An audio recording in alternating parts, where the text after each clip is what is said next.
Welcome back to the channel, and in today's video we're doing a recap and review of The Bachelor season 25 episode number 2. So if you're new here, hit that subscribe button and turn on your notification to continue to get quality content. If you like this video, smash the like button, and if you want to drop a comment, I do notification shout outs, drop a comment down below. Okay, so they kind of gave us a little bit of a rewound from last week, and how last week was everything to Matt. You know, he felt like his journey is just beginning because he hadn't been able to find true love until now, and that's something that he really, really wants.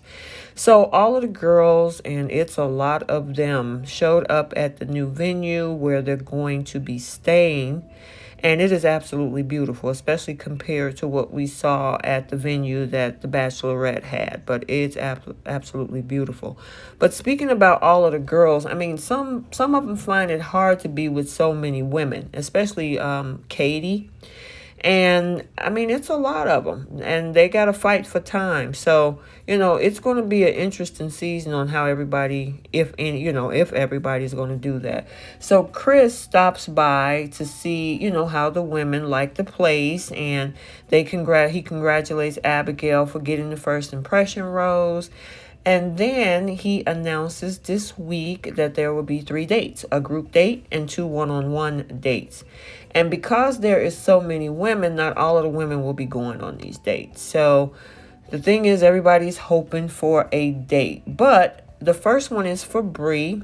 Chelsea opens up the envelope and it says, "Love is an adventure." And so she is very excited, yet she's really nervous. I mean, she's hoped that there's some spark there and some instant chemistry. Matt chooses Bri because their conversation went very well last night. So Matt puts a helmet on Bri, and then they take off in these 2 ATVs.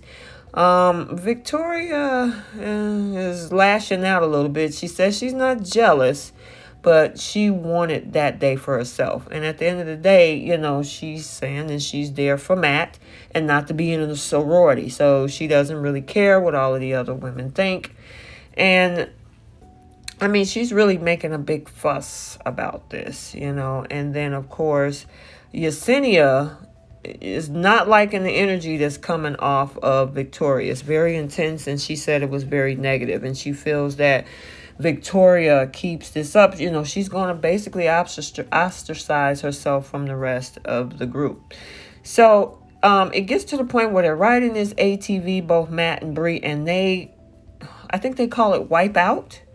They actually wipe out because he's spinning around in circles and the darn thing kind of flips over on its side. And of course, Matt is so worried about, them wiping out with this ATV that, he was saying her mother is going to kill him.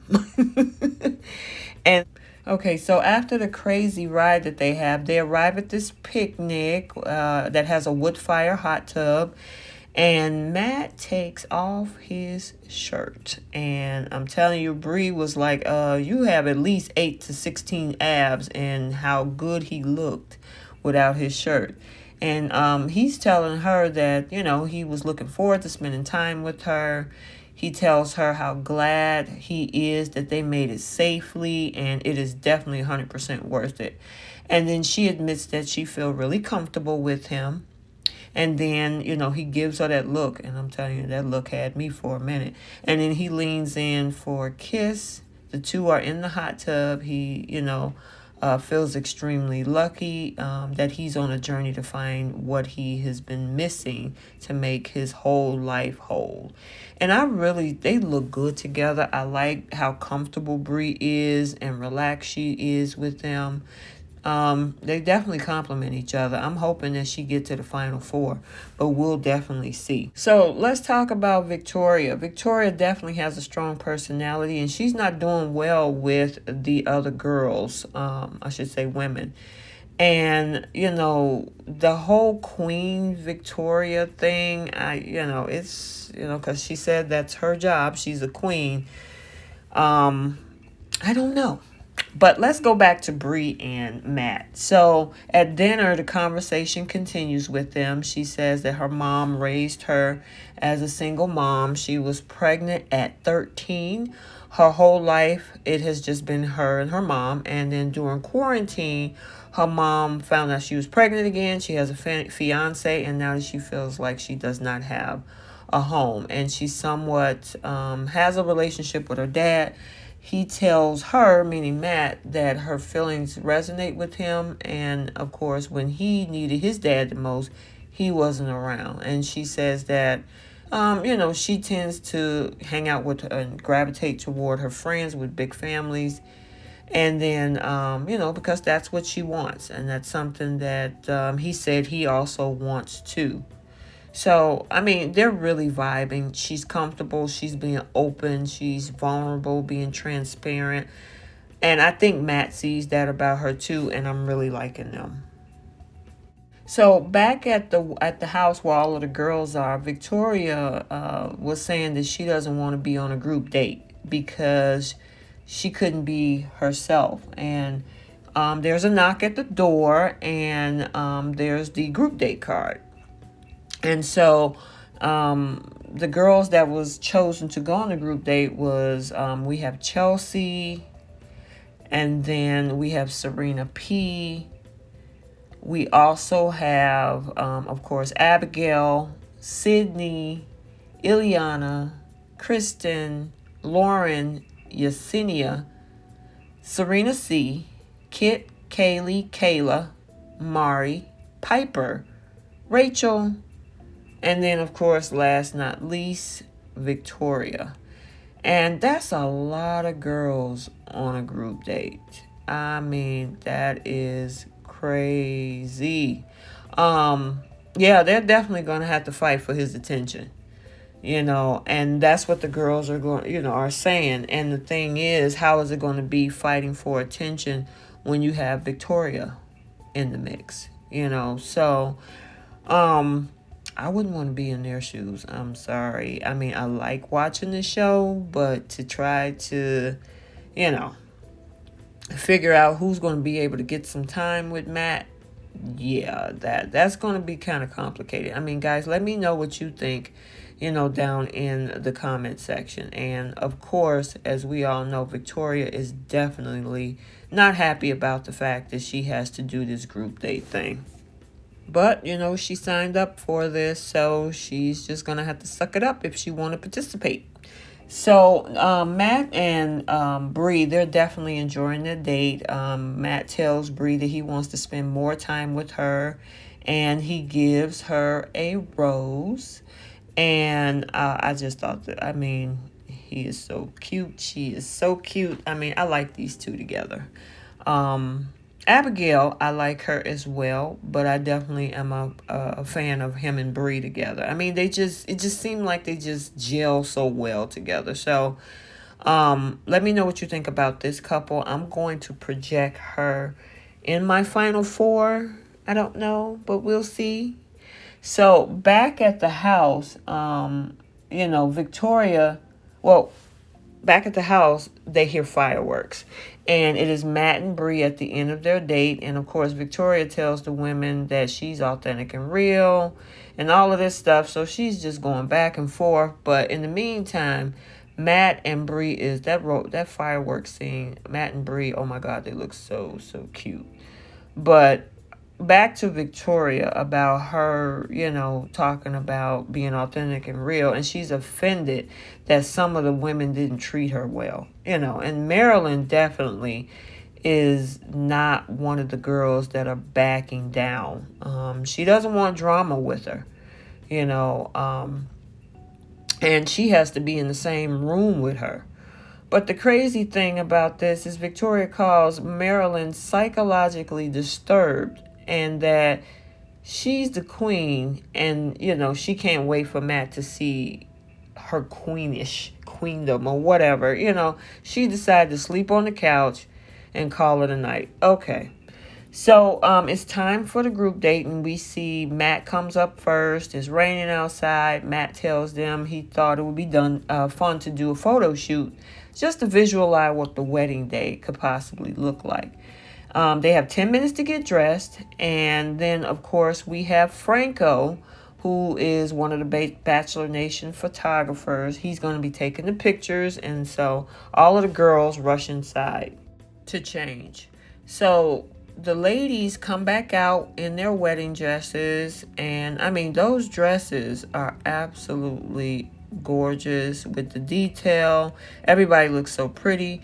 And the first one up is Yesenia. She's never tried on a wedding dress, and it was exciting for her.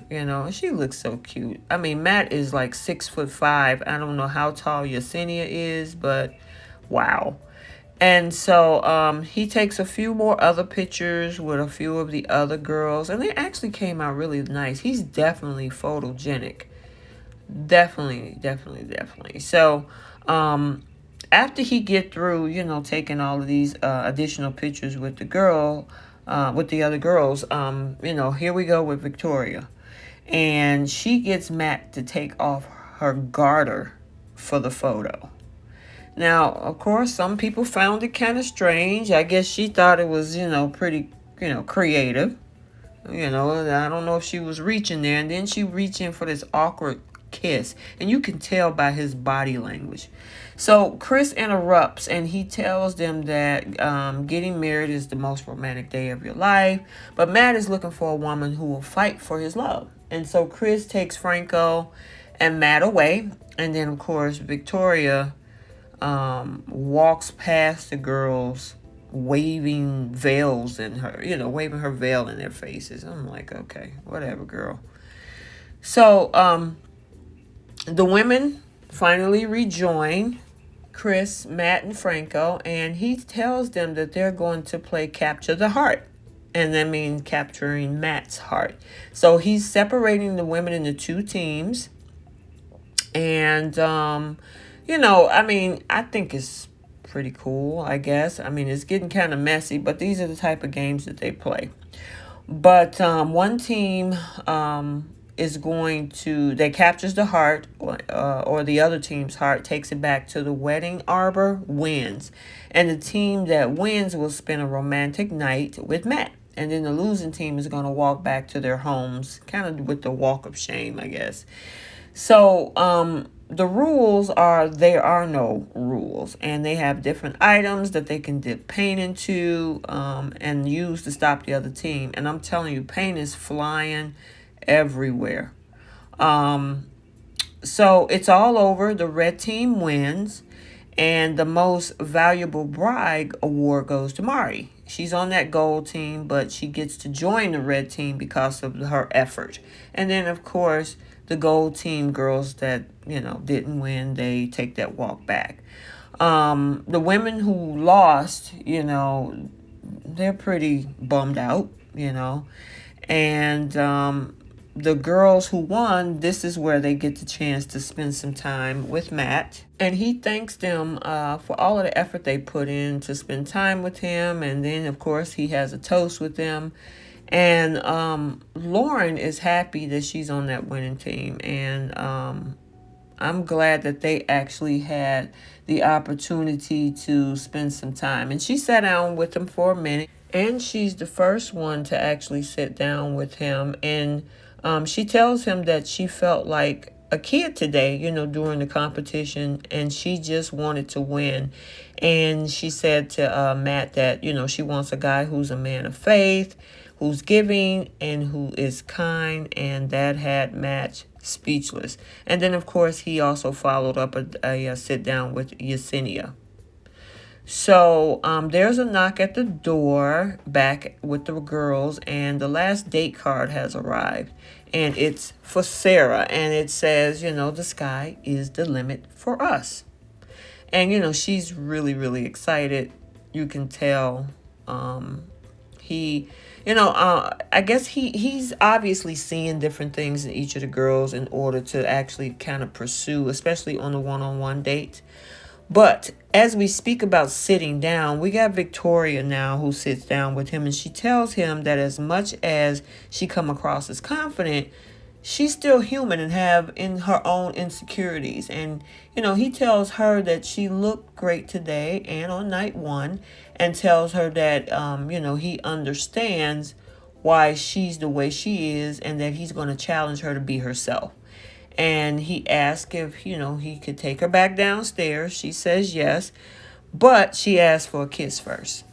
And the crazy thing about this, it's not often that the bachelor ends the conversation with the girl. Usually somebody is interrupting. So that's interesting. So Matt comes back and asks Lauren if she would sit with him for a minute, and he gives her the group date rose. And she said this is the happiest that she has been since she's been there. It gives her validation, and he feels that too. So, I think that was a good choice. I mean, let me know what you guys think. Yeah, so I think they make a cute couple. So we'll see how far she goes in the competition. So Matt leaves the women and tells them that he will see them at the cocktail party. And then now we got Victoria asking Lauren if she expected that. And of course, Lauren is not going to respond. I don't blame her. Victoria says she shared a lot and went out of her way during the day, so she thought she should get that rose. And I'm like, really? So it's time for Sarah's date with Matt, the second one-on-one date. And so far, she has had just that first night together with him. The plane arrives, and then Sarah says that it looks like the first plane that was ever invented.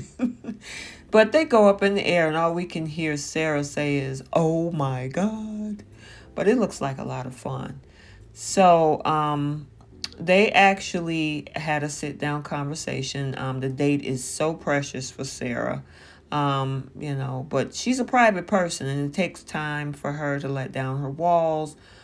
They stop for a picnic with the fire outside in the woods. They talk, but Matt definitely can tell that Sarah's hiding something, and he hoped that when they get a chance to talk at dinner, that she opens up. So now we're at dinner, and Matt tells Sarah that, that he hoped that they can go into a deeper conversation. And she says, to be honest, it's hard for her to take down her walls because she's such a private person. And it's hard for her to open up. And she started talking about how much her family is everything to her. However, when she was in college, her family noticed there was some changes in her dad's behavior and his health, and that he was diagnosed with ALS, which is the same disease that Stephen Hawking had, and there is no cure. It's been about 5 years, but she's been watching him grapple with this disease, which has been rough. She had to quit her job as a TV anchor to take care of her dad, and that's why her family is so close. So, that's a heart-wrenching experience, but it seems like he surpassed the 5 years that, the doctors gave him. But at the end of the date, Sarah gets the rose from Matt, and Matt says about her showing him, that other side of her, that how she would do anything for people, made the decision for him. So they kiss, and then they head off to a hot tub type of scenario where, they strip down in their swimwear and they enjoy some time in the water with the fire. Feels a weight lifted off of her. So now it's time for the cocktail party, and the girls are anxious. A lot of them, especially ones that didn't go on a group date, are trying to get some time with Matt, and he arrives in this cute little red car, and I'm like, that small car, this guy is 6'5", but hey, he handled it. But he arrives, and he tells them that it's really remarkable how far they've gone in 1 week. And he actually got a chance to sit down with Abigail, who of course is nervous because she want to make sure that, she hasn't lost a spark with him. And, she wants to make sure that, she's still all good with it. And then he had a nice moment with Rachel. They got a chance to have a relaxed conversation.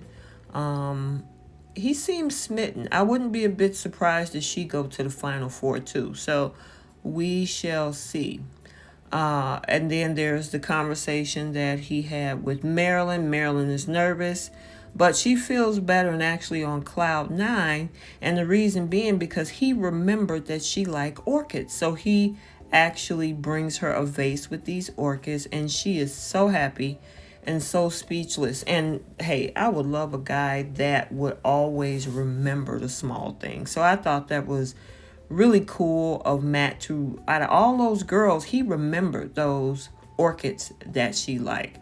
However, that definitely didn't sit well with Victoria when she saw the orchids that Matt remembered to give her. And all of a sudden, she decides to call Marylynn toxic. Then, I mean, she has the nerve to then go and get some time with Matt. And instead of working on a relationship or trying to get to know her and him, she talks about how toxic Marylynn is, and that, you know, she had to go and sleep on the couch, that she's been bullying her and saying mean things about her. And, you know, Matt is, and I'm like, oh my God, here we go. Every season it happens. You got somebody going in saying something, and it takes up time. You know, it takes up time from the girls who didn't get a chance to see him. It shifts the mood of the Bachelor or the Bachelorette. It always happens every season. I'm wondering if they do that for drama or if this is just actually how this goes, you know. So let me know what you guys think. So she decided to, you know, come back and tell the girls the same thing. You know, oh, she's so toxic. And they're like, wait a minute, what are you talking about? That don't seem like Marylynn. So Matt goes and talks to Marylynn again to find out what's going on. He tells her what Victoria has shared with him about her being toxic and saying mean things to her. And Marylynn is spending her time defending herself against rumors, lies, whatever. And so, you know, Marylynn comes back out and decides to have this conversation. She took the high road and said, you know what, whatever I said to offend you, I'm sorry, I apologize. And Victoria is just not wanting to hear that. You know, I hear you, but, you know, I'm not accepting your apology. And I think you're crazy. And, you know, she's just causing this drama to get her kicked out. She wants Marylynn gone. You know, and the other girls, you know, they're trying to figure this out. Like, okay, you took time from us. You know, when he could have been getting to know the other girls, you bringing drama. And even one of the girls asked her, why did you choose to do this right now? We didn't get a chance. And Victoria says, you know, Marylynn needs to go home because she hates her and she's the queen. I mean, really? Okay. So now we have the rose ceremony, and the first rose go to Piper. And then the next rose we have goes to Kit. Maggie gets a rose, and then Rachel gets a rose. Abigail gets one, and then Chelsea gets a rose. Yesenia gets a rose. Katie gets a rose as well. And then Serena C gets a rose. And then all of a sudden, Abigail is seeing stars, and she just about faints. So the medics are called, and she says she's blacking out and she cannot see. And, you know, they have her sit down, and oh my God, I hope everything is okay with Abigail. But it left us right there with the cliffhanger to be continued, and we got to wait till next week. So, all right, let's do our post notification shout out. If you want to be shouted out, drop a comment below. I will find you and shout you out. So the first one goes to Locks Coffee and Convo. Thanks for engaging into the channel. Thank you for that comment. I'm glad you appreciate the review. The next one is Terry Williams. Thank you so much for engaging in the channel. I really appreciate it. And then last but not least is Brandy Wicks. Thank you so much as well for engaging in the channel. I really appreciate it. And until next week, hopefully we'll, you know, Abby is okay, and we'll see what happened with Victoria and Marylynn. Bye.